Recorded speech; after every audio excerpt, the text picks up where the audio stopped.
Évangile de Jésus-Christ selon saint Marc. En ce temps-là, appelant de nouveau la foule, Jésus lui disait : « Écoutez-moi tous et comprenez bien. Rien de ce qui est extérieur à l'homme et qui entre en lui ne peut le rendre impur. Mais ce qui sort de l'homme, voilà ce qui rend l'homme impur. » Quand il eut quitté la foule pour rentrer à la maison, ses disciples l'interrogeaient sur cette parabole. Alors il leur dit : « Êtes-vous donc sans intelligence, vous aussi ?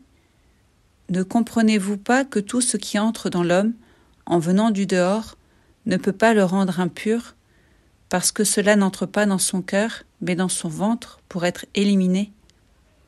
C'est ainsi que Jésus déclarait purs tous les aliments. Il leur dit encore : ce qui sort de l'homme, c'est cela qui le rend impur. Car c'est du dedans, du cœur de l'homme, que sortent les pensées perverses. Inconduite, vol, meurtre, adultère, cupidité, méchanceté, fraude, débauche, envie, diffamation, orgueil et démesure. Tout ce mal vient du dedans et rend l'homme impur.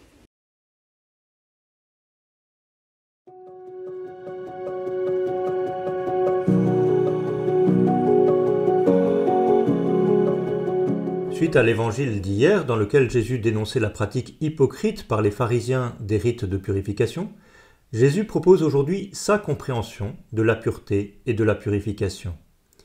La pureté ne vient pas d'abord de l'extérieur vers l'intérieur, mais de l'intérieur vers l'extérieur. En réalité, ce que propose Jésus est beaucoup plus exigeant. Les rites de purification pharisiens étaient certes coûteux en temps, en énergie, en attention, mais ils étaient relativement simples. Jésus nous demande de déplacer tout cet investissement sur l'intérieur.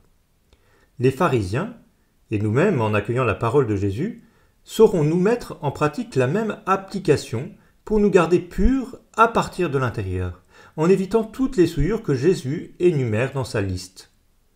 Alors nous pourrions choisir aujourd'hui l'un des éléments de cette liste d'impuretés et demander au Seigneur la grâce de nous garder purs sur ce point tout au long de cette journée.